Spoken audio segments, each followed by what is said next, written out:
I'm Michelle, a modest office worker at a medium-sized company. I met my husband Kyler through work 2 years ago, and we hit it off right away. We started dating without knowing much about each other, but we had a good time. We made time for dates and gradually got to know each other better. I couldn't deny that I started to see him as a good person. He was kind and gentle, always attentive to my needs and concerns. I felt like I could be happy with him. We didn't take long to feel this way, and he proposed after just 4 months of dating. Thanks to a stable job at a big corporation, the engagement ring he gave me had a sparkling diamond that left me mesmerized. I accepted his proposal, and we quickly found a place to live together and started planning our wedding. I was looking forward to a grand wedding, but Kyler wanted to keep it small. In the end, we had a modest ceremony with just close family and friends. It's been almost 3 years since we started living together. I'm now 26, still working, and we don't have kids yet. I wanted to work a bit more, and Kyler wasn't keen on having kids either. Well, I took it positively, thinking it just meant more time for the two of us. But I was starting to want a child. As we were about to celebrate our 3rd Thanksgiving together, "Hey, Thanksgiving is coming up. What should we do?" I asked Kyler, who was engrossed in his phone. He gave a non-committal, and said nothing more. "I'd like to see your family soon," I continued, a bit annoyed at his lack of response. "I have work," he finally said, looking up from his phone. "But you haven't been back home in ages," I pointed out. I hadn't seen my in-laws since the wedding 2 years ago. Every time a long holiday came up, I'd suggest going home, but Kyler would insist he had work. I even offered to go alone, but he opposed it, saying it would be awkward for me and that his sister didn't like me for some reason. So I couldn't just go to his family's home. He wouldn't even give me their phone number, saying he'd handle it. Well, it wasn't like I wouldn't be able to see her forever, so I decided I'd get her contact info when I saw her someday. "Is Thanksgiving a work day for you? What about Christmas?" At a normal workplace, Thanksgiving and Christmas would be days off, but my husband's workplace doesn't always have holidays. Although Saturdays and Sundays are technically days off for him, we haven't had many dates since getting married due to his entertainment dinners and sudden business trips. "Not sure about Christmas," he replied, going back to his phone. And so I decided to spend Thanksgiving and Christmas at my parents' home. I met up with my friend Diana, who asked me something troubling. "What do you think about men cheating?" Diana wasn't married yet, but it seemed like something was up with her boyfriend. She asked me in a rather displeased manner. "Cheating? What? Did something happen?" "He's always on his phone. He even brings his phone when he showers. Isn't that weird?" That made me think. Kyler was always on his phone at home too. Even when he'd go take showers, he'd bring it along like a pet. I didn't really care, as it had been the case since we got married. But when I heard Diana's story, I was taken aback. "Is that suspicious?" "Of course. He's got his passcode set too. I would want to see, but I'm hesitant to." I couldn't say anything as I was in the same situation. In fact, I started to worry that Kyler might be cheating too. I couldn't relax at my parents' home after that, and thought about going home early, but Kyler wouldn't be there anyway. So I stayed at my parents' home, feeling uneasy, and returned home as planned. "Hey, Kyler, what are you always doing on your phone?" I asked him as soon as I got home. He was on his phone again, but looked a bit flustered at my question, and put his phone in his pocket. "I get a lot of work-related messages. I'm leading a major project, and I can't afford to be away from my phone." I always thought my husband would never lie to me, but lately, something just didn't feel right. He kept saying he was busy with work, but I couldn't help but question everything he did and said. The faint scent that lingered around him was one red flag. He usually got home late, around 11 p.m., and often said he was entertaining clients or working overtime. Yet every so often I catch a sweet smell coming off his suit, like a woman's perfume. I don't wear perfume myself, so I'm not an expert, but it smelled like something a younger woman would wear. As I took his suit jacket to hang it up, there it was again, a sweet scent. I could confront him right there, but I didn't have any concrete evidence. Afraid of making him dislike me, I suppressed the growing doubts and worries in my mind. But then an opportunity came along. He forgot his phone on the dining table while showering. As I sipped my homemade herbal tea, I glanced at his phone. It'd be easy to look now, but if he found out, he could lose trust in me. I was torn. I wanted to clear my suspicions, but if he really was cheating, I may not recover from the shock. Various thoughts flooded my mind as I looked at that phone. Suddenly, it buzzed with a notification. Startled, I took a peek. It was just a message alert, but the content wasn't displayed. I couldn't see the content because he set it so it doesn't show up.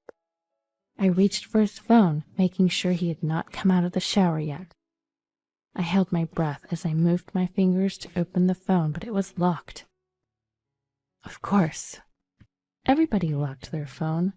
I was annoyed, but also relieved, as I went to put the phone back. Then it buzzed again, this time an incoming call. The screen read, Gabriella. Who was Gabriella? I didn't recognize the name, but I knew I could still answer it even though it was locked. I naturally slid my finger across the screen and put the phone to my ear. Hello, Kyler. Is this a good time? The voice on the other end was a young woman. I got even more nervous. Kyler's in the shower right now. What? Who is this? I told her he couldn't talk, and her voice changed. It got lower and colder. I'm his wife. This is not good. She hung up after saying just that. What did not good mean? I put the phone back on the table. It was clear. He was cheating, and probably with Gabriella. But I didn't have proof to confront him. I looked at his phone on the table, pondering. What did this mean for me? More importantly, what's the right thing to do? Should I get angry? Should I cry? Should I pretend I don't know? No, pretending is off the table now. I did answer the phone after all. Oh, there it is.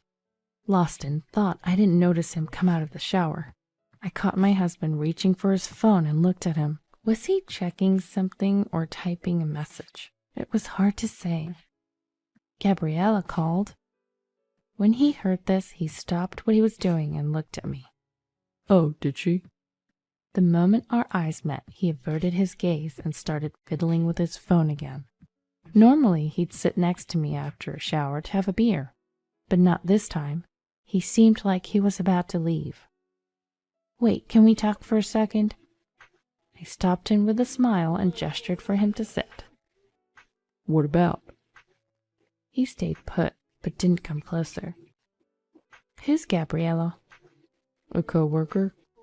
I bet she's cute. She sounds like it from her voice. Hearing this, he turned his surprised eyes toward me. How would you know? I answered the phone. What? As I continued speaking cheerfully, his face transitioned from surprise to what looked like anger. He stopped towards me and pulled my hand. What's the big idea answering my call like that? I had never heard my husband raise his voice like that before. Though taken aback by his sudden change, I knew I couldn't back down. I stood up, looked him in the eye, and asked, What's your relationship with this Gabriella person? We'd never had a fight since we met. Maybe that's why he looked surprised for a moment. She's just a coworker.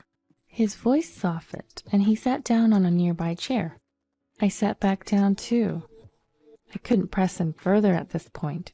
I'd have to gather evidence later. Just then, his phone rang again. Another call? I asked, noticing his troubled expression as he looked at the screen. He nodded and started to get up, but I grabbed his hand. Answer it on speaker here. If it's work-related, you can turn off the speaker. I suspected it was Gabriella again. I instructed him to let me hear the voice and content. He sat back down and reluctantly answered the call. Kyler, what was that message about? The voice from the speaker was his mother's. So it was his mom. I felt a bit relieved. But he didn't respond, his face turning pale. I nudged him to continue the conversation, but he remained silent. Are you listening? What's this about Rochelle being dead? Tell us where to go. Your father and I are coming to see you right now. His mother raised her voice, frustrated by his silence. I was shocked. What's going on? I'm right here. I looked at my husband, who was trembling, gripping his phone. I'm alive. A moment of silence followed. What? Rochelle, what's going on? His mother sounded just as confused. I was equally puzzled. Why did she think I was dead? What's going on? Kyler texted me saying you passed away and that he'd handle the funeral alone and that I didn't need to show up. This made no sense. Was it a spam text or something? I briefly thought. But Kyler's trembling suggested he actually did contact his mother. I'm coming over tomorrow. His mother, still confused, but seeing no other way to proceed, hung up. I asked my husband for an explanation, but he said nothing. Fortunately, it was still Thanksgiving break, so I was going to be home. I didn't know he was working, but I told him to take a sick day if he had to, and I went to our bedroom. He didn't come to the room that night, and it seemed like he slept on the couch. The next morning, I woke him up, made breakfast as usual, and we waited for his mother. He didn't say a word and looked scared the whole time. He didn't touch his phone either. I didn't bring up his behavior and quietly waited. Around noon, his mother arrived. Kyler's father was with her, carrying lots of bags. I greeted my in-laws warmly, and they reciprocated with smiles, handing me the bags and explaining they were gifts. There were homemade treats from his mother, famous sweets from a local shop, and lots of cakes. We chatted about trivial things for a while, but Kyler didn't join in, shrinking in a corner. I couldn't ignore it any longer. I made tea for my in-laws, pulled my husband by his shirt to sit next to me, and sat down. What's going on, Kyler? My father-in-law finally broke the awkward silence, looking exasperated at my husband and I. My husband flinched at his voice, lifting his downcast face to look at him. But he quickly looked down again, as if terrified by his father's expression. Spit it out. My father-in-law raised his voice, and my husband started to explain in a shaky voice. Based on my husband's account, he met Gabriella through work shortly after we got married. Initially, they were just colleagues, but things changed when they started working closely on a project. Gabriella confessed her feelings for him. He told her he was married, but she was okay with it, so they started dating. They were together for a little over 2 years. He said all this happened shortly after we got married. At first, he thought it was just a fling, but he started to fall for Gabriella.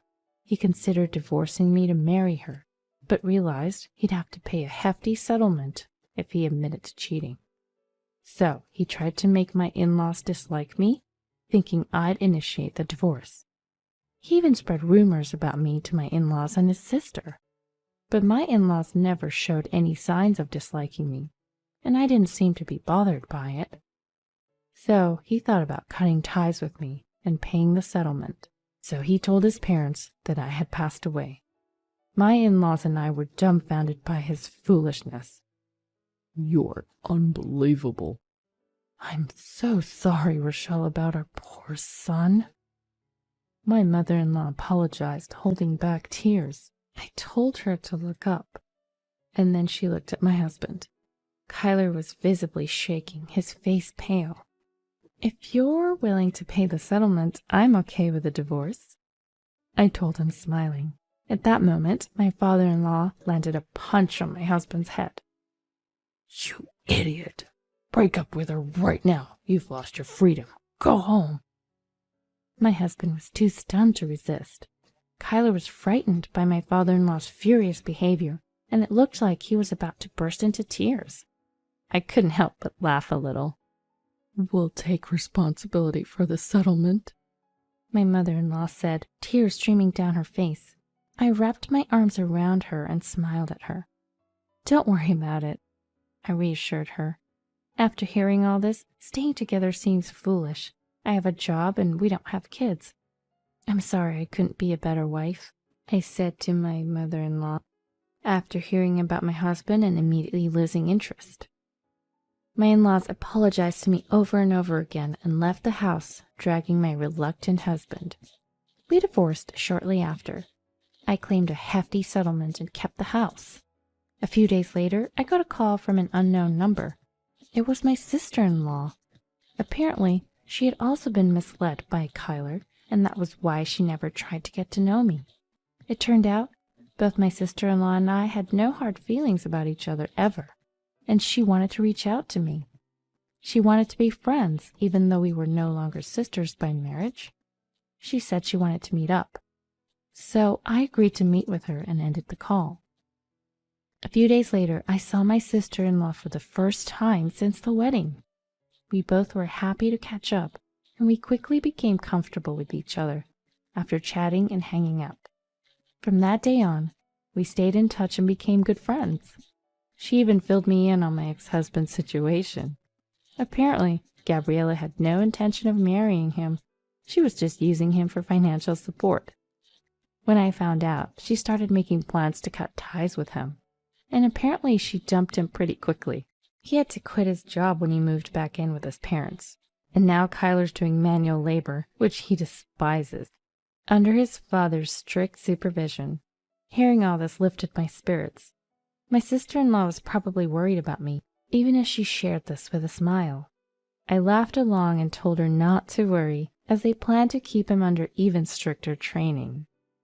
I've learned to be more cautious in choosing a life partner after going through a divorce. I told my sister-in-law that it's all good now, as this experience has led to a positive outcome.